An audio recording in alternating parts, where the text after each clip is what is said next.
ഷൈൻ്റെ വീടിൻ്റെ മുമ്പിലാണ് ഞാനിപ്പോൾ നിൽക്കുന്നത്. നാളെ ഇവിടെയാണ് ഷൈൻ്റെ ഫാദറിൻ്റെ മൃതദേഹം പൊതുദർശനത്തിന് വയ്ക്കുന്നത്.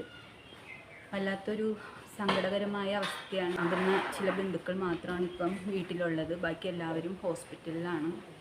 നാളെ 3 മണിക്ക് ശേഷമാണ് ഇവിടെ പൊതുദർശനം ഉണ്ടാവുക. അവിടെ പന്തൽ പണി നടന്നുകൊണ്ടിരിക്കുന്നു. വരുന്നവരുടെ കാറുകളൊക്കെ പാർക്ക് ചെയ്യാൻ അവിടെ സൗകര്യമുണ്ട്. ആൾക്കാർക്ക് ഇരിക്കാനും അവിടെ സൗകര്യം ഒരുക്കിയിട്ടുണ്ട്. ഈ മുറ്റത്തായിരിക്കും നാളെ പൊതുദർശനം ഉണ്ടാവുക. ഇതാണ് നമ്മുടെ ഷൈൻ ടോം ചാക്കോൻ്റെ വീടെന്ന് പറയുന്നത്.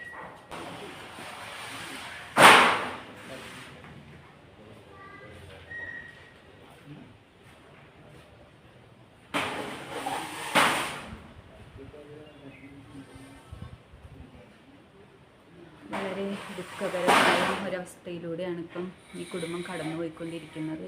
ഷൈൻ ടോം ചാക്കോൻ്റെ 2 കൈക്കും ഫ്രാക്ചറുണ്ട്. സർജറി ആവശ്യമാണെന്നാണ് പറഞ്ഞത്. തിങ്കളാഴ്ച വെളുപ്പിനോ അവരെ പെട്ടെന്ന് കൊണ്ടുവന്ന് കാണിച്ചിട്ട് മടക്കി ഹോസ്പിറ്റലിലേക്ക് തന്നെ കൊണ്ടുവരാനാണ് പ്ലാൻ ചെയ്തിരിക്കുന്നത്. ഡ്രൈവർക്കും അനിയനും കാര്യമായിട്ടുള്ള പരിക്കുകളൊന്നുമില്ല.